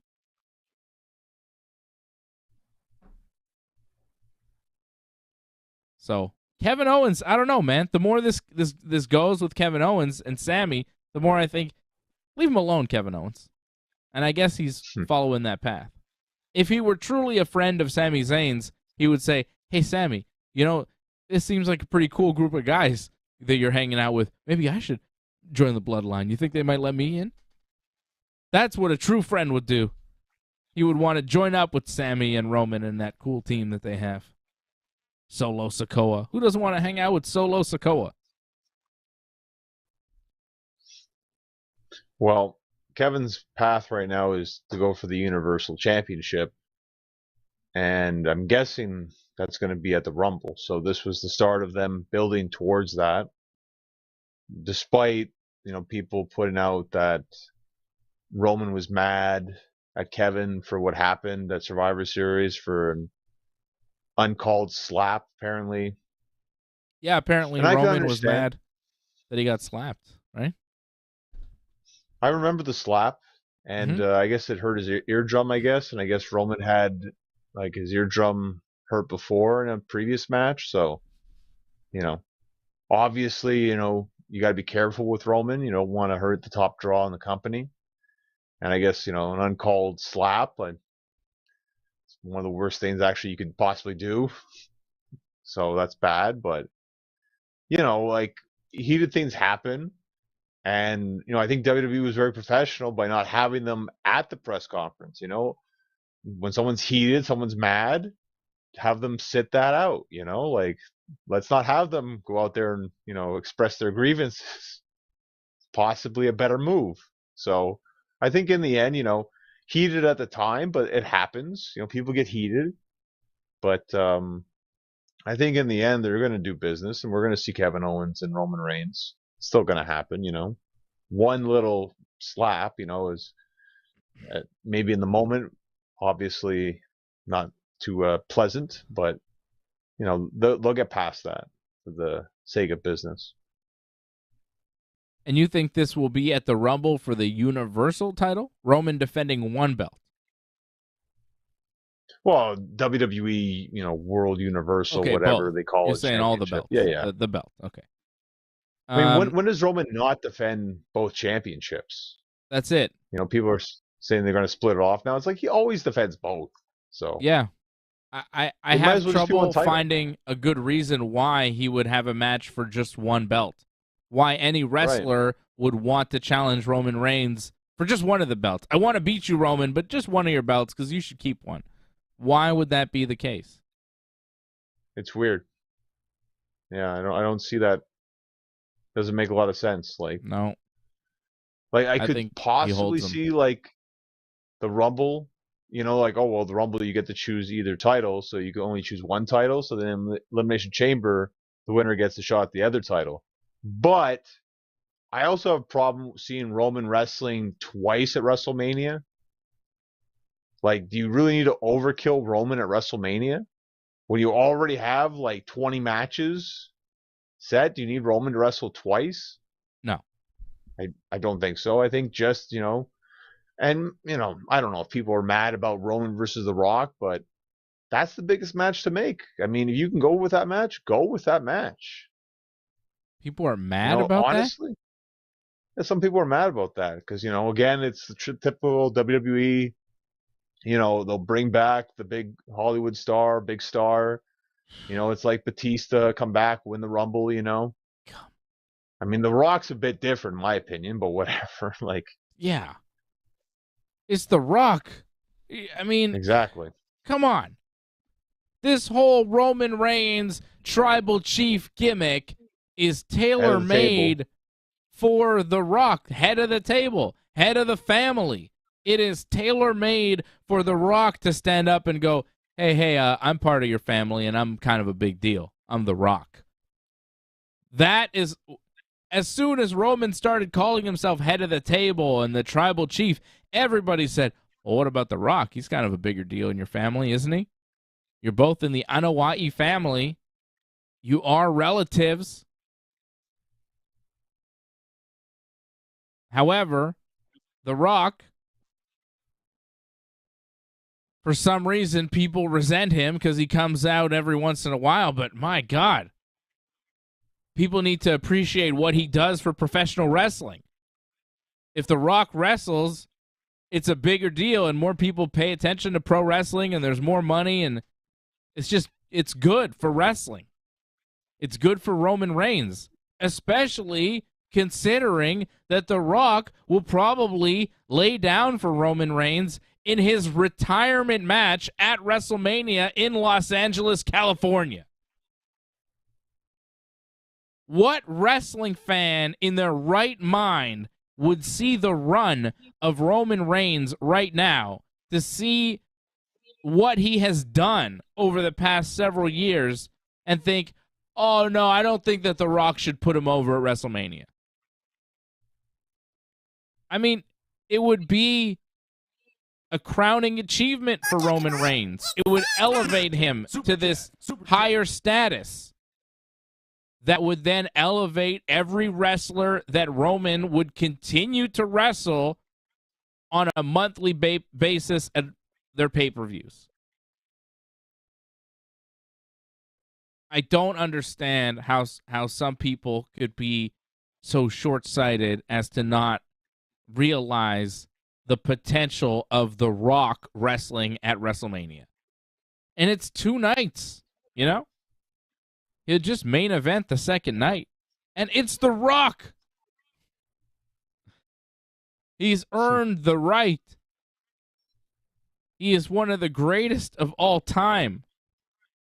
And again, this story demands The Rock. If it's not The Rock, I will be sorely disappointed. It demands The Rock, and it demands The Rock lay down for Roman 1, 2, 3 after the spear to show truly he is the tribal chief, to pass the torch to Roman Reigns, to put him over even stronger, and then to ride out into retirement. Because, let's be honest, how many matches is The Rock really going to do? He's in his 50s right now, and he doesn't need to wrestle. So, the final match should be against his cousin, Roman Reigns. Super chat. It really should be. Chat. Shout out to Antoinette for the super chat. She says Bloodline will turn on Sami at Elimination Chamber. Wants to know if Jey Uso will be in Montreal. I think Jay might, but Jimmy will have trouble because he's had some arrests for DUIs. Might be tough to get over the border. Harold Schneider dropping a super chat. Thank you, Harold. Thank you, Antoinette, dropping a super chat again. You are the super chat leader of the night. Thank you to all the members joining us here tonight on a Friday night, as we're here every Friday night on the Ringside Report Network talking pro wrestling with you. This is designed for The Rock. Roman Reigns, Rock, WrestleMania. It doesn't get much bigger than this. I put it out there on Twitter this week, my predictions for the Royal Rumble. We talked about it after Survivor Series last weekend. I predicted, I think the same prediction as you, The Rock and Rhea Ripley. We both had The Rock. I had Charlotte for the women's, though. Okay. Well, we both have The Rock winning the Rumble, as he should. It's The Rock. And anybody who has a problem with that needs to know their role and shut their mouth. How about it? If you smell what I'm cooking. Okay? I've got millions and millions of catchphrases that I could call upon when I'm talking about The Rock. I'm completely on board with you. And, I understand why people think, oh, Cody has this great story and they should go with Cody. Like, they can go with Cody. It just doesn't have to be right now. They can After wait Mania. with that. Exactly. If Roman beats The Rock at WrestleMania and then Cody beats Roman, ends this, ridiculous run at SummerSlam next year, it makes Cody a much bigger star. Don't you think Cody wants that? If you tell Cody you could beat Roman at WrestleMania and Rock just won't be there because we want it for the full-time guys. Or we could have Roman beat Rock and then you beat Roman at SummerSlam. What would you rather, Cody? I think if Cody's smart, he would rather Roman and Rock at Mania, and he could wait till SummerSlam. Because he recognizes the elevation that Roman would get with a win in a main event over The Rock, especially if it's a retirement match.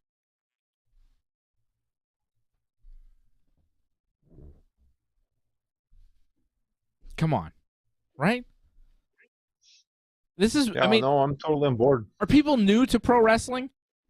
You know what I'm saying, John? There are a lot of new fans, though. So you have to understand this too. There's a lot of people who just only watched wrestling maybe a couple of years ago, so that's it. The name of the game is to use old stars or whoever you have that is well established, whoever you can use that is legit and bona fide, to put over your new stars and make them even bigger so that they could put over the next guy and he's even bigger, and so on and so forth. It's not rocket science. It's pro wrestling. People can't figure it out. It's real basic, but people want to make it more complicated than it is. You take a star, you have them lose to whoever you want to make a bigger star, and then they are a bigger star. Like, Roman Reigns is massive. He's the biggest star in the company. If he beat The Rock at Mania, he'd be even bigger. Even bigger.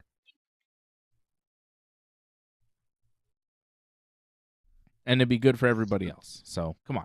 Come on now. And Triple H better get it done, goddammit. You better get it done.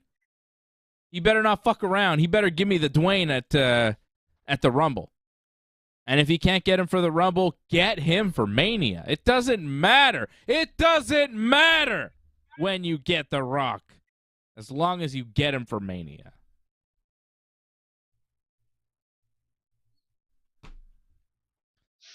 I was just going to say, like, with the setting, too, the fact that it's in Hollywood, like, it's perfectly set up for The Rock. I know. It's so perfect. And we're in complete agreement. When does that happen for a main event of WrestleMania? You know, we're like months out. We're like, yes, this is clearly what they should do. There's no other option. This is years in the making. It's like, come on, man. What are we waiting for? But we've seen in the past, though, where it's like, yeah, this is what they should clearly do, and they clearly do not do that whatsoever. They go in a different direction. They'll do Roman and Kevin Owens for some reason. And we're going to have to be like, yeah, I guess it's cool. Like Kevin Owens. No, imagine if Kevin Owens is going to wrestle Roman and he beats him or something. You know, that'd be cool, but it's not going to happen. It's not going to. Tag titles at WrestleMania. That's his future. That's pretty good. Yeah. You figure the Bloodline do turn on Sami at some point? It just seems so obvious now. Like, why do it? Why do it? People are expecting because they got to be the heels. They got to be the heels. So let's get their heat back. You think there's any chance that Riddle and Elias beat the Usos for the tag titles on Raw on Monday night? Well, probably the same chance as Sheamus and Drew McIntyre because, you know, we had a double shot of the Usos. So, yeah, of course, like, you know, Riddle and Elias would go on to face Sheamus and McIntyre because that story so well told right there compared to the Usos one. Like, yeah, they're already advertising Sheamus and McIntyre against the winner of this match. But, I mean, come on, right? Well, I mean, you know, Riddle and Elias, they've had all of one tag team match. Like, of course they'd go on and become tag team champions and dethrone the long-reigning tag team champions. Makes a lot of sense. Good news about Riddle's former tag team partner, Randy Orton. His dad was interviewed somewhere, and he said that he was doing all right and he was going to come back. So there was talks that fantastic news. Randy had back surgery and he was maybe never going to come back, but his dad says he is. Great. So hopefully he does. He'll probably wrestle Riddle at WrestleMania if he comes back for Mania. I don't know. He had major back surgery. I don't think he'll be back this year's Mania. It's like 4 months away, 5 months away. I don't think he's back for that. Maybe next year. 2024. Well, whenever he comes back, I think he'd wrestle Riddle. Yeah. Sami Zayn beat Sheamus tonight on SmackDown. Hit him with the pinfall after a super kick from Jey Uso while Jimmy was distracting the ref. So Jey Uso helping Sami win matches now. It was all right. Sami and Sheamus, not bad.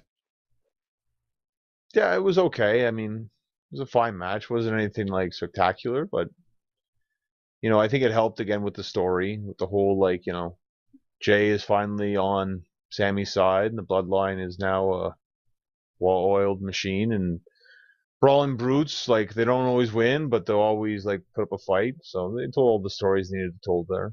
Mm-hmm. Kofi Kingston officially in the Royal Rumble. It's Rumble season, John. We are leading up to that. That's the next pay-per-view from the WWE into January. Special, huh? Tribute to the Troops is the 17th on a Saturday. That's not a real show. It's on Fox. Nah, it's fake. For the World Cup. Tribute to the Troops is no good. That's never anything worth watching. Kofi has announced he's in the Royal Rumble, which I like. We're starting the build early for the Rumble. It's going to be a big deal. And then Gunther showed up, and then Gunther had a match with Kofi, and he beat Kofi. Imperium tried to interfere. Braun Strowman showed up, stopped them. Braun Strowman and Gunther is the real feud here. Gunther's going to wrestle Ricochet in a couple weeks, but at some point, Ricochet's not beating Gunther for the Intercontinental title. The match is Gunther and Braun Strowman, right? They're building towards that down the road, which will be good. I look forward to that. But is that Rumble or is that Mania? Like, that's a long build. That's Mania. No, I think that's SmackDown. Just a big SmackDown. Maybe end of year SmackDown or New Year's SmackDown. Well, because the Ricochet match is going to happen, not next week, but the week after? Mm-hmm. On the 16th. Yeah, I guess you could be right. It might be a New Year's one. It's not impossible. Yeah, January 6th. New Year's SmackDown. Gunther and Braun Strowman. I think it's just a SmackDown match. I don't think it's a Rumble match. I mean, it could be a match at the Rumble. I could see Gunther defending the Intercontinental title in there as one of the matches on the card. Right? It's possible. But I could see them both just being in the Rumble. It's already 2 hours with 2 Rumble matches, so you don't need a lot of matches. Does Roman defend at the Rumble? Yeah, I think so. I think the Kevin Owens match, I think it's going to happen. It's a huge event because it's at the Alamo Dome. Mm-hmm. So, yeah, Roman's wrestling on that. But no Roman on the Elimination Chamber poster, though. So maybe no Roman for the pay-per-view in Montreal. Oh. Well, that's disappointing. I'm just saying he's not on the poster. I'm not saying he's for sure he's not there. You never know. What about Brock? Is Brock at the Rumble? Yeah, I think Brock's going to be at the Rumble. In the Rumble or wrestling Bobby Lashley in a match?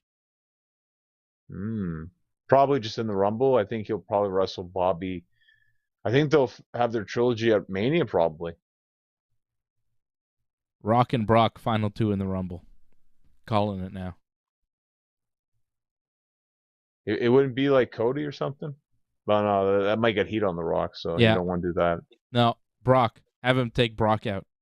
People would like that. I'd love to see the size difference. The Rock's a lot bigger now. So it would be cool to see them in the ring together, right? Yeah. Man, that'd be so good. Final 2 of the Rumble, it's Brock and Rock. And Rock wins. Goodness. As for tonight, they did a Lacey Evans promo with the Marines. They had a thing on the screen that said, thanks to the U.S. military for helping us out with this thing. I don't know what the hell was going on. Lacey Evans was a Marine, and they're repackaging Lacey again.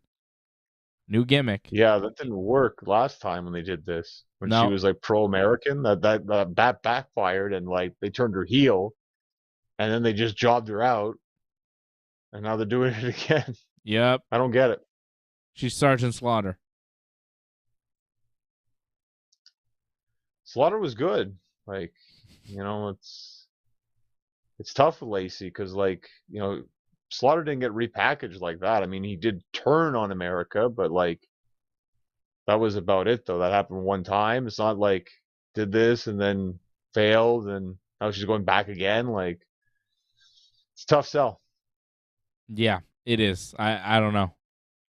It was an odd promo. Damage Control did a promo tonight on SmackDown complaining about War Games and Becky Lynch. And then Liv Morgan came out and she wanted to fight them. And then she takes out Dakota and Io and goes after Bayley. But Damage Control took over a bit, beat on Liv. And then Tegan Nox showed up. Tegan Nox now back with the WWE. I think she got fired, right? She did. Yeah. Okay. So she's back. She helps Liv Morgan take out Damage Control, even though it was 2-on-3. Well, Liv had a kendo stick, so that helped. And Liv and Tegan stood tall. Damage Control had a rough week. Tegan Nox now back in WWE. Does this make you want to watch SmackDown more, John? Tegan Nox. Well, I tweeted out, I don't feel the fans even know who the heck just came out, to be honest. Yeah, she looked different. She looked different, and, it's only a flash of her name on the Titantron. I don't think everyone's paying attention to that, so. And plus, you come out, It's your big return, and you get beat down.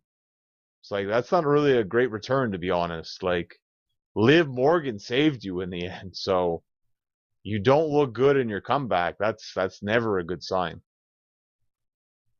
Yeah, she didn't even come out that strong. She came out, hit a couple people, and then just got beat up. And then Liv Morgan had to help her with a kendo stick. This is the problem. Like a lot of them can't get over. Like Emma, like you just have them come out and get beat up. They don't get over that way. You got to give them something, but you just have them come out and like, oh, they're out, and then they just get beat down. It's like it's hard to get behind people. Yeah, that was a weird one. And Emma doing the promo backstage with Madcap Moss, talking about how she's nervous and how everything's changed, and Madcap's trying to give her a pep talk. That was weird. And then Shayna beat her real quick, choked her with the submission thing. And then she goes to break her arm, but Shotzi came out and stopped Shayna. Only momentarily, Shayna decided to start beating up Shotzi. And then she went to break Shotzi's arm, but Raquel Rodriguez showed up, and she had her arm in a brace because she already got beat up by Shayna and Ronda. And at that point, it was 3-on-1, so Shayna decided to leave. And that was that. Shayna's looking strong. I mean, there's that. Yeah, the heel gets outnumbered by the faces. Yeah, that's really good. It looks great. Yeah. And someone who has an injury, who's got a broken elbow, broken arm, can come out now apparently and get in the ring. Okay. Shayna took out 2 of the baby faces on her own. Shotzi came out to try and make the save, and it backfired on her. She started getting beat up. That was good. Yet the person with the broken arm is the one who was able to get her to get out of the ring. Yeah. Interesting. Well, I think Shayna at that point was like, all right, that's enough. That's enough. How many more people are going to come out here? And damage control. By the way. Yeah, sorry, go ahead. Just about Emma, like, she's supposed to be a baby face, and her song starts off like, it's all about me. And it's like, how is anyone supposed to get behind you when it's like you just come out as an egotistical jerk the second people hear your music? It doesn't make any sense. I'm not sure why we're supposed to like Emma. Yeah, I don't know. Because I guess some people used to know her. That was it. She used to be in the WWE, and now she is again. Okay. What happened to the bubbles? I liked her better when she had the bubbles. Remember that? I remember a little bit. I didn't think it was that good, but I liked it better than this. I guess it was better than this, to be honest. Yeah, like to me, this just feels. Remember, she was like, wasn't she like super dumb? Wasn't that her gimmick? Yeah. She was dumb. It's kind of funny. It wasn't bad. At least it was something. She was dumb and she had bubbles. This is nothing. She's insecure. And for good reason, because she loses all her matches. Terrible. Well, again, this goes. It's crazy because WWE can be good at this when they actually give characters like, development, story, and all this, but doesn't mean it's always good. And with this, it's just not good. Whatever they've given her, it's just not connecting whatsoever. It's hard to really get behind this, and it just feels like there's just a problem here with us just caring about her, because like I'm not seeing any reason why I should care. No, I don't care. I don't care whatsoever. There's a lot about this show that I just don't care about. Over on Raw, you had Becky Lynch doing a promo. She went into the crowd and started talking to the people. It was kind of awkward. It was like The Rock. It was like awkward, though. It wasn't that good. Yeah, but I wouldn't say it was good. I was just saying it was trying to be like The Rock. Mm-hmm. And then Bayley came out, and she's all mad because she gets no respect. And then Damage Control, Io Sky, and Dakota Kai showed up from behind Becky on the stairs in the crowd. And then Bayley showed up, and they all started beating up on Becky. But Becky was fighting back. Pause. Those clubs or whatever the heck that was atrocious. Like, they should be embarrassed that was on television. That was, like, they were in the crowd, and they were exposing the business like that. That's bad. Like, you saw that, right? Like, Yeah. Like Dakota Kai, like what the heck were you doing? Like that's nothing. They weren't hitting her very hard right in front of the people. It looked pretty bad. The whole thing looked bad. I mean, Becky didn't seem to even go down to a knee. It was 3-on-1, and 2 of them are the tag team champions, and Becky is just handling all 3 of them like it's nothing. The only reason why that fight stopped was because referees and security came out to break it up, but Right. Becky was doing fine. It wasn't like Damage Control was beating Becky down. Damage Control is not looking like a threatening heel group. They will fight you, but they won't necessarily beat you. And Dakota and Io are supposed to be the tag team champions, and doesn't do the tag team championship very good when you have the 2 champs and Bayley can't even handle Becky Lynch. 3-on-1 on the concourse, fighting through the crowd, doing all sorts of stuff. Becky's just handling her own. They fought into a fake gimmick stand, you know. They used some weapons. They used Bayley hit Becky with one of these Money in the Bank lunch boxes. She nice did, whack yeah, on the back. she did, yeah. That was good. I saw that lunchbox. I was like, oh, we have that lunchbox. My son uses it to put his crayons and such. I like that they go to a merchandise booth, and what's front and center?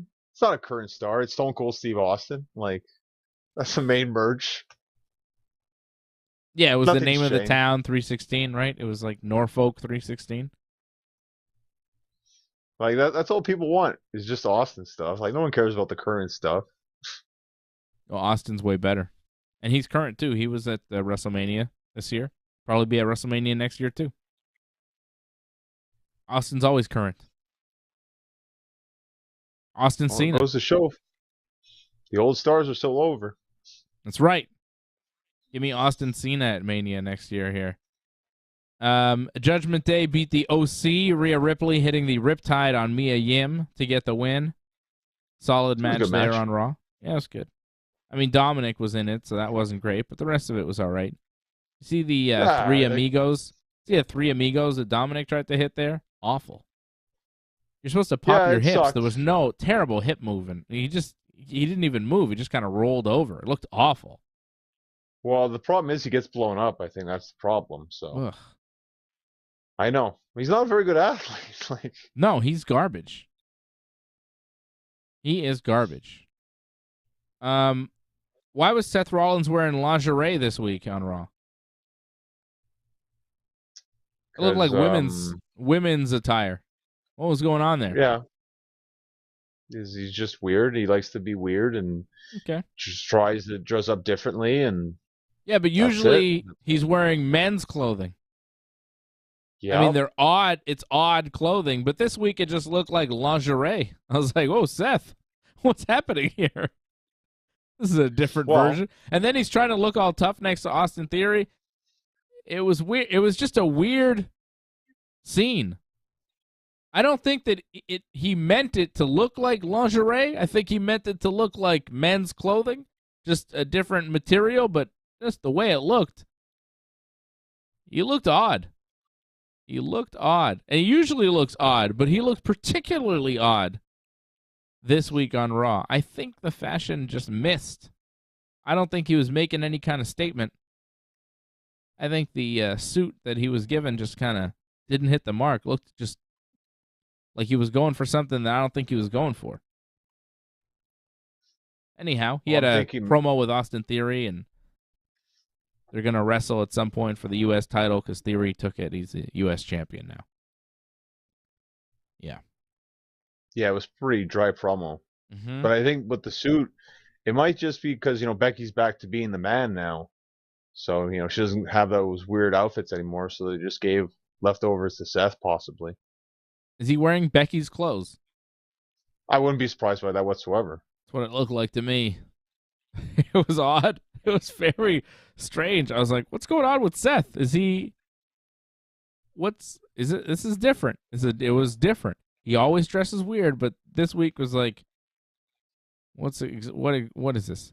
Anyhow, that was basically what happened on Raw and SmackDown this week. Not great. Bray Wyatt did a promo. That wasn't great either. I think Uncle Howdy did a promo too, didn't he? It seemed like it. Yeah, whatever the hell that was. I hate it. I don't like any of this Bray Wyatt stuff. And it's all leading to a match with LA Knight, I guess, at some point. LA Knight wasn't on SmackDown this week. Ugh. I mean, I don't like that he has 2 promos on the show, but it seems like they're still investing less time in him than they used to. So that's good. At least there's that. It's not as much Bray Wyatt. Like, I feel like he used to have 2 promos on the show, but they were longer. Now they're not as long, right? He's not on Raw, so I think that kind of helps it a bit. If he's on Raw, he'd be on a lot, I think. Oh, yeah, filling time. God. This new Bray Wyatt thing, on Raw. Doesn't it feel like all the other Bray Wyatt stuff that we've seen in the past? Like, at first you thought, oh, maybe it'll be different, but now it's like, oh, he's basically the same character. For the most part, but I mean, if anything, he doesn't keep it like completely weird. Like, I find for the most part, you can understand a bit of what he's saying. It's like, it's not me, it's this other person that's inside of me or whatever. Mm-hmm. You know, if you see the real me, though, the real me, like, would just destroy everything or something like that. Yeah.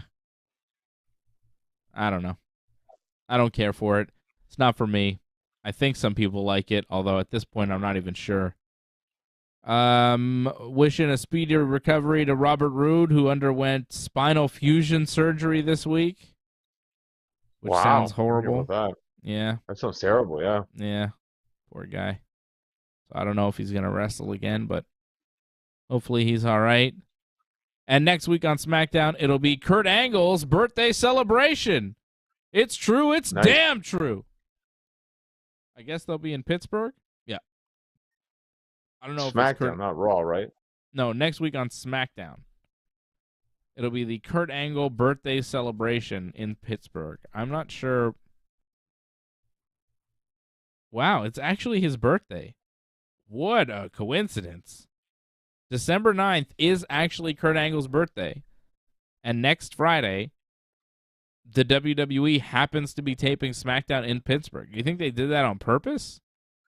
Do you think they booked Pittsburgh on Kurt Angle's birthday on purpose? I can't imagine. No, I don't think they did. I think the stars just aligned properly and things just worked out. That's really good. That's great for Kurt. Yeah. Great for Kurt. I hope they really do a nice birthday celebration for him because he deserves it. The man is a legend. What a great guy Kurt Angle is. I feel that the last time they were on, when he did all those stupid skits with Edge, like, wasn't that great. So I actually I don't have high expectations for this, but it could surprise me. I mean, Kurt has a great reputation with SmackDown. He was the GM there for a while. He was one of the long champions there as well. So kind of a cornerstone of SmackDown. They spring stuff like that up, I think. Yeah, like, didn't they do a Rey Mysterio celebration at some point that was pretty well done? They actually celebrated Rey quite nicely. They mixed in like an angle with it too, but they did like a nice celebration recently for Rey. It was like an anniversary or something, 20 years WWE or something. It was good because they gave him mic time in the ring, which is rare they ever do that. But they did have Rhea like jump Dominic, and then like I think Damian Priest beat him up backstage twice. Yes. So there was some of the oddness, of course. Yeah. But if you eliminate that and you just have the nice part in the ring where Rey's, speaking from the heart, if they did that with Kurt Angle, celebrating in his hometown, just like a little promo, some video packages throughout the night, and then you end the show with Kurt Angle in the ring talking. I'm down with that. Maybe somebody comes out, he puts an ankle lock on him, hits him with the angle slam, and bada bing, bada boom, we're going home. Well, honestly, the Bloodline's the biggest thing. You should have them interact with Kurt. I mean, you're not going to have the angle slam ankle lock, but No. I think that interaction people want to see more. I think that would get people more interested in. Tough to do because you don't want to see Kurt Angle get beat up.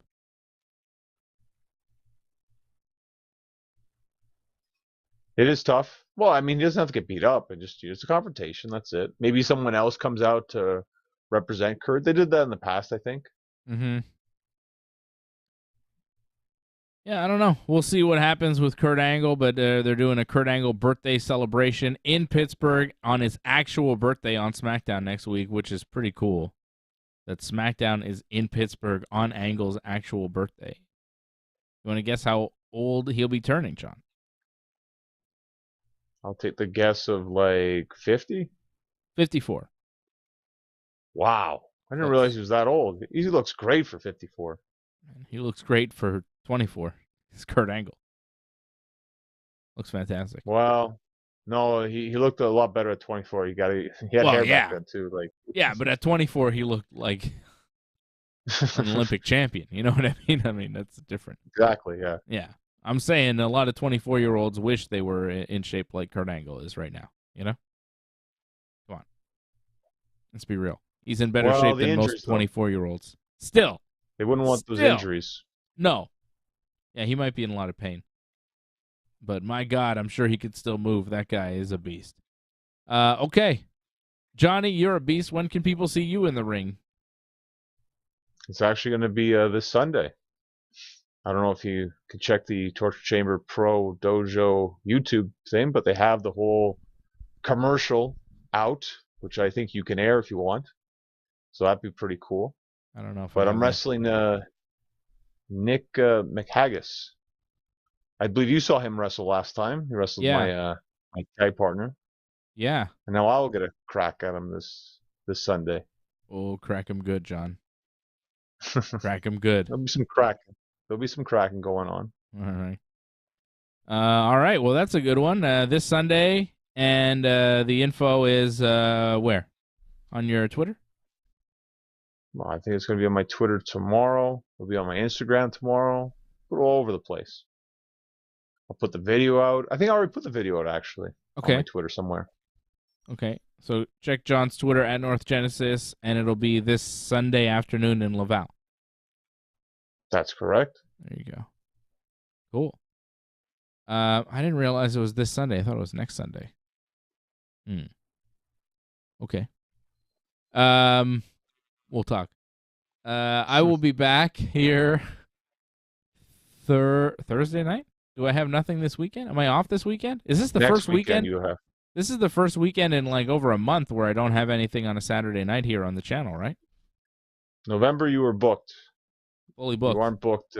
Yeah, you get a weekend off, then you're back next weekend for UFC. Yes, indeed. Yeah, we are off this weekend, but next weekend I am pumped for my man Magomed Ankalaev to become the new UFC light heavyweight champion. I predicted at the beginning of this year that Magomed Ankalaev would wind up UFC light heavyweight champion, and looky, here he comes fighting Jan Blachowicz for the belt, for the vacant belt, coming up next Saturday night. It's UFC 282. I am very excited for that, and we're going to be doing the full watch-along deal here next Saturday, December the 10th on the channel. We'll preview that pay-per-view for the UFC coming up Thursday night at 8 p.m. Every Thursday night at 8 p.m., we break down everything in the world of mixed martial arts with Ringside Report MMA, and then every Friday night at 10 p.m. right after SmackDown, we talk professional wrestling here with Wrestling Uncensored. And a big shout-out to my man, Freddie Garcia. Hope you are resting and healing well after you hurt your knee today. Poor Freddie. Hurt his knee. I had to go pick him up at the gym. I don't know. He hurt himself. What did you do? I didn't do anything. I wasn't even there. I was working this morning. I couldn't go to jiu-jitsu. Fred went, and something happened. His knee hurt. So you weren't there to help him, actually. Okay. No, well, he actually texted me, and when I finished work, I drove over, and I picked him up, and I drove him to his car. I carried him, and then I drove him to his car so he could go home. So I did help him, John. Okay? But you carried him to his car? Like, he couldn't No, I carried him walk? to my car. Okay. Because his car was parked a couple blocks away from the gym, and he couldn't walk to his car. So I came to pick him up to drive him to his car. So he could drive, but he couldn't walk. Wow, that's pretty bad. Yeah, it wasn't his driving knee. It was the other Okay. leg. It was his left leg, not his right leg. Anyways, so hopefully Fred is doing all right. He's not watching this show anyways. I'm just saying. Let's all wish Fred a speedy recovery. Let's all think positively for our boy Freddie, because he got hurt today. And that sucks, because he's one of my best training partners in jiu-jitsu, and I really like doing jiu-jitsu with him. So hopefully he gets better soon. And we will be speaking. We'll be speaking with Fred on Thursday night at 8 p.m. Freddie will be back on the show for Ringside Report MMA. That's why I was thinking about Fred and fighting, because I was talking about Ringside Report MMA coming up on Thursday, John. Shout out to Jason Pete, member of the team. Came in late, just missed the show. Jason, rewind. You can watch the whole show. It was a good one. You'll like it. I promise. I promise you will like it, Jason. And if you don't like it, I mean, I apologize. But I assume you'll like it. Why not? You're a member. You like the channel. It's pretty good. I think it's pretty good. John was on fire tonight. Antoinette was on fire tonight. Shout out to Antoinette. You're the Super Chat leader of the night. Thank you. Thank you for supporting the channel. You have been a long-standing member. We appreciate you. Looking forward to seeing you again when you come down to Montreal for Smackdown in February. I'll be there. You'll be there. We'll definitely catch up then. It'll be good to see Antoinette. Shout out to Harold Schneider, another longtime member, dropping a super chat tonight. Thank you to all the members. Join.ringsidereport.net. Join.ringsidereport.net is what you want to do to support the Ringside Report Network, or you can go over to donate.ringsidereport.net as well. Hitting us up on Super Chat helps. Every little bit helps supporting the Ringside Report Network, keeping us going, helping us buy the pay-per-views, keep the lights on in the studio, get the internet going. You know, all the things that you need to run a YouTube channel. Got microphones here, you know. What if my microphone breaks? What happens then? Johnny North has got a nice light that we bought for him, you know. All sorts of equipment goes into this stuff. Two nice lights, actually. You got two nice lights now. Yeah, did I give you two lights? Two. Johnny's got two nice lights that paid for by the Ringside Report Network and all of our supporters like you. So thank you for supporting the Ringside Report Network and keeping Johnny well lit, so you can see him in all his glory, and you can see him in all his glory once again this coming Sunday for Torture Chamber Pro Wrestling. Just Google Torture Chamber Pro Wrestling, and you'll be able to find all the information for them and the show coming up on Sunday. And that's it. Thank you, everybody. We'll see you again Thursday night at 8 p.m. for Ringside Report MMA right here on the Ringside Report Network.